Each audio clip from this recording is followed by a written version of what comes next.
have such magnificent whiskers and such magnificent eyebrows. You have a magnificent little face. Hello, BookTube. I have a Friday MegaStuff video for you here. Little bits and pieces and odds and ends, including the oddest little odd end, my little schnauzer, Frida. It's a black day here. It's pouring rain. So we're having a battle of wills because she is every once in a while showing up at my elbow with her, extremely perked little face, requesting to go outside and walk around and scream at people. And I have to tell her, A, there are no people outside. You're not going to run across anybody to scream at. And B, it's pouring rain. So we're going to get all harnessed up, and I'm going to have a bag in my pocket and whatnot. We're going to get to the back door. You're going to see that it's raining and immediately change your mind. So, can't you take my word for it? But no, no. So it's a battle of wills that's going on. And that will continue all day. This rain is supposed to continue until Sunday. I don't know if that's possible in 2020, and I don't know if it's going to happen, but it's desperately needed here in Boston. We have not had any appreciable rain in a very long time. So filling up the reservoirs and whatnot and the silos is a great idea. But anyway, in terms of your MegaStuff updates, the first update is tech related. Of course, I'm giving you regular tech updates on this channel.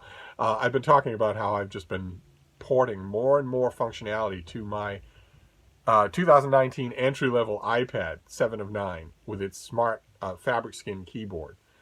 I love working on that combo so much. When I need to type, I just snap the keyboard into place. When I need just an iPad, I fold the keyboard out of the way. It's wonderful, absolutely wonderful. And I noticed two things yesterday that I thought I would mention because they're vaguely tech related and you don't seem to have any upper limit to how much tedium you can absorb from me. Number one is, some of you will remember that my old 13-inch MacBook Air, wonderful device, loved it, used it for the whole of the spring, but the keys started to crack. The A, S, and D keys started to wear away, and then they're starting now to, you can see the light from underneath the keyboard shining through what remains of the varnish. So a month more of use would probably have cracked all three of those keys. I don't know why it is that in my manual typewriting, I don't know why it is that those three keys on the final three fingers of the left hand are the ones that take the beating, but they always do. They always do. It is always the S key that starts to crack first on any keyboard that I have. And I noticed yesterday, that on the fabric skin smart keyboard, the S, the painted on S logo of the key is already gone. That key is bald. It still seems perfectly intact. I don't think these keys can break in the way that chiclet style keys can. I think the worst that will happen with this fabric skin keyboard is just that all of the keys will wear bald. So that I'm a touch typer, so it doesn't matter to me. But I'm thinking that sooner rather than later, the A, S, and D keys on that magic keyboard won't have letters on them. But I don't think the keys themselves will break. So I don't think I need a new keyboard for that iPad just yet. But another thing that I noticed yesterday that is bugging me, I'm going to have to check on the forums and with the experts and whatnot, involves Open Letters. Open Letters Review is an online literary journal where I am one of the editors and where I love to do reviews. It is just a godsend to have your own well-regarded journal where you're not at the mercy of pitching pieces to editors, where you're not therefore at the mercy of an editor's room or space or budget or anything, where if you are all stocked up on your industry reviews and there's still things you want to review, having your own venue is a godsend. So I do reviews on Open Letters Review, and I should point out that thanks to a young friend of mine, we have a wonderful app. It's a free app. If you go to iOS or Android, whatever app store, the Google Play Store, wherever you get your apps, if you go to that store, you type in Open Letters Review, you will find our app, and it is wonderful. It works like a charm. It's not just a portal to the site. It's a representation of the site. It works really well, and it's free. That way you'd be able to carry a little bit of Steve around in your pocket at all times. But I was noticing yesterday that when I am typing a document, this could be way too abstruse for even a MegaStuff video, but I apologize. But I noticed that when I'm typing, I love to type my documents in Google Docs. I just love that. It's saved across all my devices, so I don't have to think about it at all. And I noticed yesterday that when I'm finished with a document and I want to copy it, copy the whole thing, and then I go to the innards of Open Letters Review is done on Squarespace, and when I go to the innards of the site and open up a page to make a new review, I cannot hit paste. It will not take a copy from Google Docs, and I'm not 100% sure that why. There has to be a reason. I was under the impression that that was just a universal command, but nobody ever throws up a fuss at that one way or another, that if you hit copy, you can then hit paste anywhere. But apparently not, and that is a bit of a bother, because it means I need to use some other device in order to post reviews. And I would like to make it so that I don't need to use any other device but this iPad and its keyboard. So I'm going to have to, sorry about the sniffling. It's just constant sneezing. I just want to, I've resigned myself. This summer, I finally resigned myself to the fact that this is not hay fever, that it's just it's an endemic condition of my life from now on, that at least a couple of solid hours every day will be devoted simply to helplessly sneezing every day. Ragweed or milkweed or cut grass or pollen, nothing like that could have a daily effect over the course of months. This has been since April. Every month. And it's now October. So there'll be a little bit of sniffling. If I start to sneeze, I might have to stop the video, but we will see.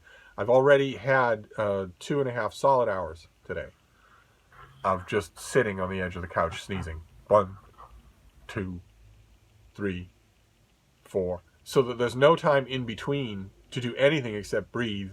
So there's no time in between to work, no ability to work, no way to do anything. So I ordinarily 2 hours or 3 hours is enough to get it all done. But you never know. I don't know, because I have no idea what this is. What is the matter with you? Huh? Why are you acting up?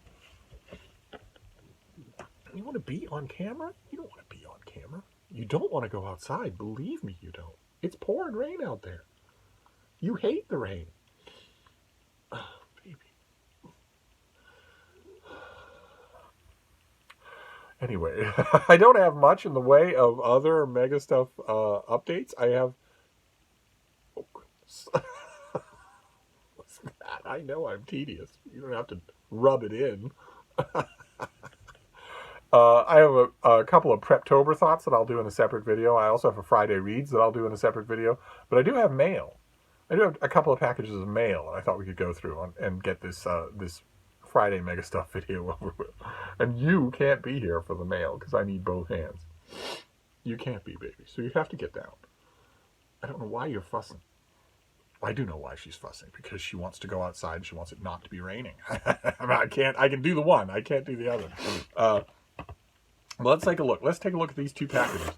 Maybe feeding her some mail will do it. These packages are slightly damp. No, I'd rather have paper. The other one's a box. So, let's see here. Oh, okay. All right. This is a finished copy of something we've seen already. We didn't need that. This comes out soon. Yes, November 10th. This is the finished copy of This Time Next Year We'll Be Laughing, which is a memoir by Jacqueline Winspear, the author of the Maisie Dobbs books that I cannot recommend strongly enough. They are fantastic historical mysteries. And this is a memoir that the pub sheet says will prove itself to be an antidote for our weary times. The title is taken from Jacqueline Winspear's father's favorite expression, one he used to cheer up the family whenever they hit a rough patch. And there were plenty of rough patches in unmodernized Victorian terrace house Winspear grew up in the 1950s and 60s. Not 100% sure how much of our weary times is going to be fixed by this if the publication date is November 10th. Weariness is going to be a lot greater on November 10th than it is now. But I have the advanced copy of this, and I haven't got to it yet, which is really bad. Because November 10th might sound like a long distance from here, but it's right around the corner. Okay, so a hardcover memoir. I'll have to get to that right away. And then we have the box. It's not a very big box. But boxes are still good. They still encourage Steve because they can be finished copies. I've got a couple of those.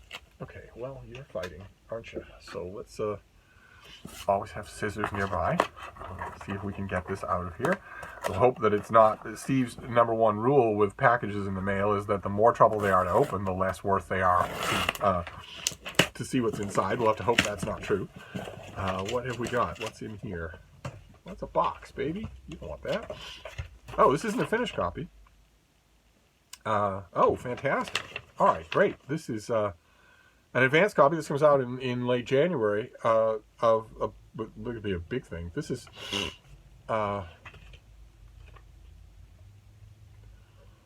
okay. This is The World Turned Upside Down: A History of the Chinese Cultural Revolution by Yang Jisheng, translated from the Chinese and edited by Stacy Mosier and Go Jing. I don't like the sound of that edited, but this is what it's going to look like. Big fat thing. It comes out in January 19th.